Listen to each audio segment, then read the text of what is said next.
दोस्तों आपका स्वागत है टेक्नी डीसी यूट्यूब चैनल पर। तो आज हम देखेंगे हमारे पास एक हैंडसेट है जो कि डेड है। और आज हम समझेंगे कि डेड हैंडसेट को कैसे फोल्ड फाइंड करते हैं। तो देखिए इसमें बोर्ड में भी कोई काम नहीं हुआ। आप देख सकते हैं बैटरी का वोल्टेज 3.8 है, जबकि बोर्ड हमारा फ्रेश है। एक बार हम स्टार्टिंग करते हैं बैटरी कनेक्टर से, तो हम यहाँ का रीडिंग लेंगे। देखिए ये बीबेट का रीडिंग है जो कि ओके है, और ये ग्राउंड है, क्लियर है। ये देखिए थर्मल और आईडी जो कि हमने बैटरी के पत्ते के हिसाब से देख सकते हैं। थर्मल आईडी जितना भी रीडिंग हमको दिया है वो सब रीडिंग क्लियर है, मतलब कि इस लाइन के अंदर किसी प्रकार का कोई प्रॉब्लम नहीं है रीडिंग के हिसाब से। तो एक बार हम डीसी मशीन से चेक करेंगे, क्योंकि डीसी मशीन से देखते हैं कि हमारा करंट कंडीशन क्या जाता है। देखिए डीसी मशीन हमारा ऑन है। अब डीसी मशीन हमने जो सेट किया है वो हम लोग सेट करते हैं। सेट को चालू करने के लिए 4 वोल्टेज और हमारा 3 एम्पियर पर। तो देखिए एक बार हम दिखाते हैं आपको। देखिए हमारा 4 वोल्टेज 3 एम्पियर सेट है। तो एक बार हम लगाएंगे इसकी प्रॉप जो कि हमारी बूट केबल है, और देखते हैं कि पावर की दबाने पर क्या करंट लेता है। एक बार चालू करते हैं डीसी मशीन को। देखिए ऑन किया है। देख सकते हैं कि यहाँ पर ऑटो करंट है। इसने आपका 1.9 मतलब कि 2 एम्पीयर करीब इसने ऑटो करंट लिया है। एक बार हम प्रॉप चेंज करके देखेंगे। देखिए पहली साइड जो लगाया था वो हमारा सही था, मतलब कि ये इस फोन के अंदर कहीं ना कहीं लीकेज है, मतलब कि सेट शॉर्ट है, इसी वजह से हमारा सेट डेड है। चलिए सेट को ओपन करते हैं। तो यहाँ पर हम जो इसकी बेल्ट है, फोल्डर का पत्ता निकाल देते हैं। देखिए यहाँ से कैमरे भी लगे हुए हैं, वो भी निकाल लेते हैं। ठीक है, आपको बिल्कुल सावधानी से बोर्ड को अलग करना है, और कैमरे का विशेष ध्यान रखें। कैमरे जितने भी हैं वो सभी निकाल लें। देखिए यहाँ पर हम देख सकते हैं ये बोर्ड है, इसमें अभी आपका कोई भी काम नहीं हुआ है, बोर्ड एकदम फ्रेश है। पर इसमें हमने डीसी सप्लाई लगाया था, तब हमारा इसमें ऑटो करंट लिया था। देखते हैं कि ये प्रॉब्लम हमारी कहाँ से निकलती है, शॉर्टिंग कहाँ होती है। एक बार दोबारा लगाते हैं, और देखिए यहाँ भी इसने ऑटो करंट लिया है, मतलब कि साफ है कि इस फोन के अंदर शॉर्टिंग है। क्योंकि बी बेट की लाइन में कोई भी रीडिंग लिया था, वो रीडिंग हमारा ओके है, वहां पर हमारा किसी प्रकार का शॉर्टिंग नहीं है। बी बेट लाइन में ये शॉर्टिंग नहीं है। तो नेक्स्ट जो लाइन हमारी होती है वो होती है बीपीएच पावर, जो हमारा बोनियो के हिसाब से जो हमारा जैक है, इसके जस्ट ऊपर जो लगा हुआ है टीना, इसके अंदर ही हमारी आईसी है, चार्जिंग आईसी। देखिए बोर्ड हमारा कहीं भी हीट नहीं हो रहा है। तो हम एक बार इस इस सील्ड के अंदर हमारी चार्जिंग आईसी है, तो हम इसको काटेंगे और चार्जिंग आईसी का रीडिंग चेक करेंगे। और देखते हैं, देखो यहाँ पर हल्का हल्का सा हमको हीटिंग महसूस हुआ है, जो कि इसी के अंदर हमारी चार्जिंग आईसी है। क्योंकि आपका PMI 632 इसमें आपका लगता है, जो कि क्वालकॉम बेस्ड ये फोन है, क्वालकॉम सीपीयू में लगता है। तो इसके अंदर जो चार्जिंग आईसी है उसका नंबर है आपका है PMI 632। तो हम इसका शील्ड को काट लेते हैं। बाकी आप चाहें तो SMT की मदद से भी निकाल सकते हैं। अगर आपके पास एक अच्छा कटर है तो आप उससे काट भी सकते हैं। तो ध्यान दीजिए, आपको कटिंग करते टाइम आपको ध्यान देना है कि हमारा शील्ड उखड़े नहीं, और हमेशा आप काट कर ही शील्ड को निकालें। तो देखिए यहाँ पर हमारा थोड़ा सा एरिया आ गया है, जहां पर देखो हमारी चार्जिंग आईसी लगी हुई है, और यहाँ पर देखो इसके पास हमारा 2 कॉइल लगा हुआ है। देखिए PMI 632 के पास 2 कॉइल क्यों होता है, क्योंकि ये आईसी आपकी चार्जिंग के साथ साथ ग्राफिक सेक्शन भी इसी आईसी के अंदर होता है हमारा। तो देखिए यहाँ पर हमने कंप्लीट कट कर लिया है, और हम एक बार फिर डीसी मशीन लगाएंगे और देखते हैं कि जो हमको हल्का सा हीटिंग महसूस हुआ था, इसमें से हमारा क्या हीट होता है। तो हमने फ्लक्स लगा दिया। आप चाहे तो रोजन फ्लक्स लगा सकते हैं, रोजन फ्लक्स भी ठीक है। तो फिर हम सेम देंगे डीसी मशीन से। देखिए यहाँ तक आपको समझ में आ गया होगा। देखिए हम यहाँ पर हमने सेम दिया, देख सकते हैं इसके अंदर हमारा चार्जिंग आईसी है वही मेल्ट हुआ है, और इस साइड जो कुछ कंपोनेंट है वही मेल्ट हुआ है। तो हम थोड़ा साफ करते हैं और देखते हैं कि पहले हम देखेंगे कोई कंपोनेंट भी साथ में हमारा मेल्ट हुआ है, और सबसे पहले हमारा आईसी मेल्ट हुआ। तो एक बार साफ करते हुए देखते हैं जो हमारे कंपोनेंट मेल्ट हुए थे। ये एक हमारा डायोड था, और इसके देख सकते हैं ये डायोड है। देखिए इसके अंदर देखो ये डायोड हमारा जल गया है। देखिए डायोड हमारा जल गया, तो एक बार हम डायोड को निकालेंगे। देखिए डायोड हमारा बुरी तरह से जला है, इसीलिए ये ज्यादा हीट होने से बहुत हार्ड चिपक गया है। तो ध्यान दीजिए, इस टाइप के डायोड को आप निकालिए आयरन से, क्योंकि जब कोई भी कैपेसिटर या कोई भी डायोड हीट होता है तो वो उसकी सोल्डिंग बहुत हार्ड हो जाती है। तो देखिए हमने आयरन से बिल्कुल इजीली निकाल दिया है और ये निकल गया है।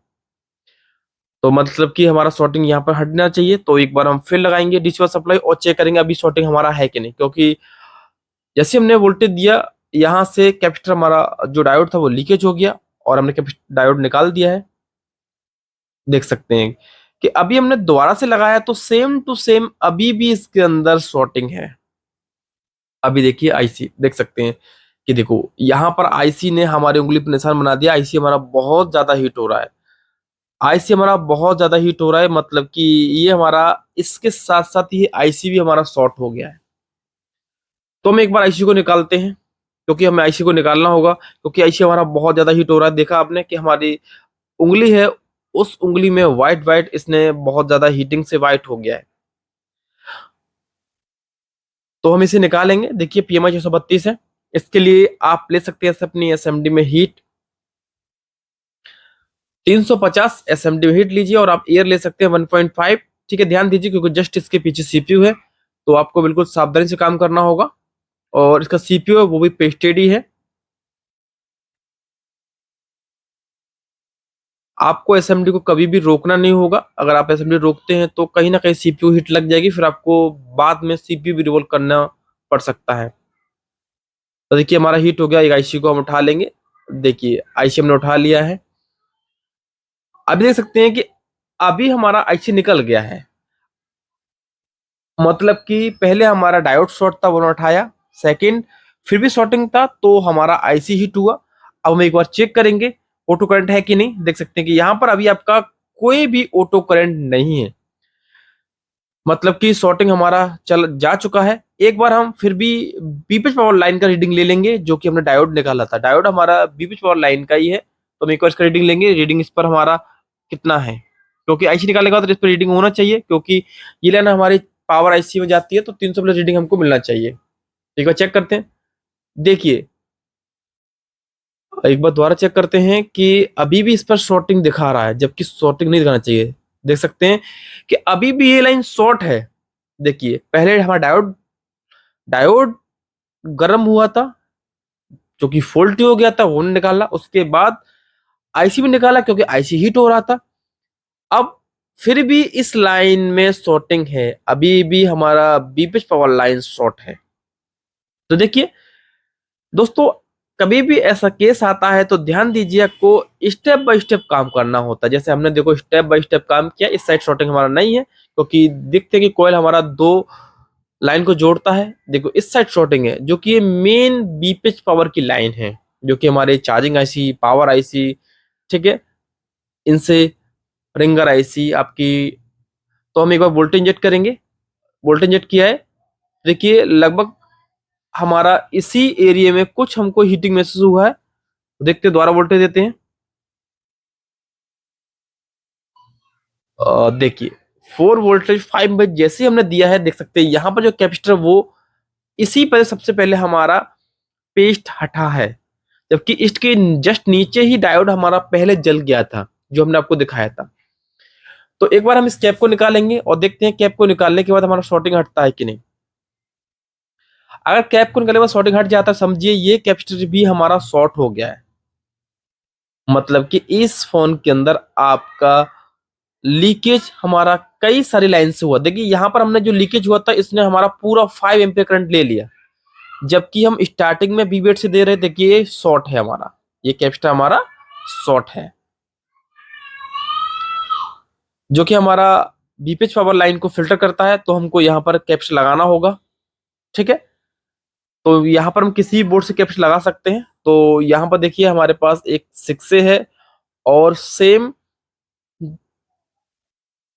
बीपीएच पावर लाइन से हम निकाल देते हैं, क्योंकि इनकी कैपेसिटी ज्यादा होती है और ये उसी प्रकार काम करेंगे जैसे हमारा उस आईसी में काम कर रहा था।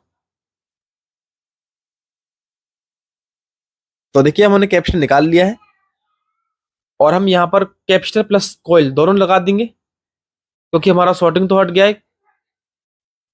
फिर हम एक बार फिर रीडिंग लेंगे। तो देखिए यहाँ पर हम दोनों को लगा देते हैं, अपना कैपेसिटर प्लस कॉइल। तो हीटिंग यहाँ पे लिया है हमने 350, यहाँ पर आराम से लग जाएगा।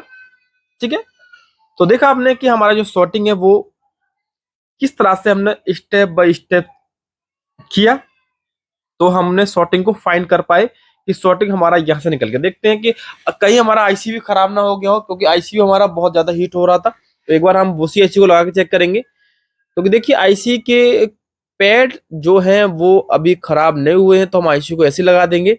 बाकी आईसी के जो नीचे के दो पैड है वो थोड़े डाउन है, और आईसी में वही पैड हमारे बिग साइज के हैं, तो कोई दिक्कत नहीं। एक बार आईसी को लगा के देखते हैं, अगर आईसी हमारा इस तरह से काम करता है विदाउट रिवॉल्विंग तो ठीक है, नहीं तो फिर हम आईसी को रिवॉल्व करेंगे। अगर आईसी को लगाने के बाद फिर भी शॉर्टिंग आता है तो फिर हमको आईसी को चेंज करना पड़ेगा, क्योंकि आईसी हमारा ओवरहीट हो गया है। खराब भी हो जाते हैं कभी कभार, हमारा ओवरहीट होने से आईसी चार्जिंग सेक्शन में प्रॉब्लम देता है, कभी कभी सेट हमारा रिस्टार्ट होता है, इस टाइप की प्रॉब्लम्स देखने को मिलती हैं। तो देखिए यहाँ पर आपको अगर एक्सपीरियंस अच्छा है तो आप इस तरह से भी आईसी को लगा सकते हैं, जिसमें आपको रिवॉल्विंग करने की कोई आवश्यकता नहीं होती है। बाकी दोस्तों, अगर आपको भी दिक्कत होता है फॉल्ट फाइंडिंग में, तो आप हमारा ऑनलाइन क्लास ज्वाइन कीजिए, या आप हमारे इंस्टीट्यूट आगरा में हैं, आप ऑफलाइन आइए और यहाँ पर लाइव फॉल्ट सीखिए, और आप अपने फोन भी ला सकते हैं। और यहाँ पर जिस तरह सेक्शन होते हैं आप उस तरह से अपने फॉल्ट बनाएंगे, तो यहाँ पर आप 99% सीख कर जाएंगे। बहुत अच्छा काम। हमारा जो फीस है वो केवल 17,000 है, और जिसमें 26 दिन का कोर्स होता है। जिन भाइयों की मोबाइल की शॉप फ्रेशर है तो आपका केवल 21,000 रुपए में 45 दिन का कोर्स होगा। तो देखिए यहाँ पर लगभग हमारा सब कुछ क्लियर है। एक बार लगाते हैं। देखिए अभी हमारा कोई भी ऑटो करंट नहीं है, इसका मतलब हमारी चार्जिंग आईसी वो सही थी, चार्जिंग आईसी कोई समस्या नहीं है। तो एक बार लगाते चार्जर और चेक करते कि सेट हमारा चालू होता है कि नहीं। तो दोस्तों यहाँ पर सेट हमारा चालू होना चाहिए, क्योंकि चार्जिंग ऐसी भी अब क्लियर है और ऑटो करंट हमारा नहीं लिया है। और यहाँ तक कि देखा आपने कि शॉर्टिंग हमारा मेन बीपीएच पावर लाइन के अंदर ही था, तो वो भी क्लियर कर दिया हमने। और एक बार हम ये लगा देंगे, और लगा दिया हमने बैटरी का पत्ता, और लगाते हैं चार्जर और चेक करते हैं। देखिए यहाँ पर हमने चार्जर इंसर्ट कर दिया है, जो कि टाइप सी इसका पोर्ट है। और स्क्रीन में देख सकते हैं, देखिए चार्जिंग का लोगो आ गया है, मतलब कि सेट हमारा कंप्लीट हो चुका है। दोस्तों आप भी समझ के काम करेंगे तो काम को कर पाएंगे। उम्मीद है आपको इस वीडियो से कुछ ना कुछ समझ में आया होगा। जब तक के लिए धन्यवाद।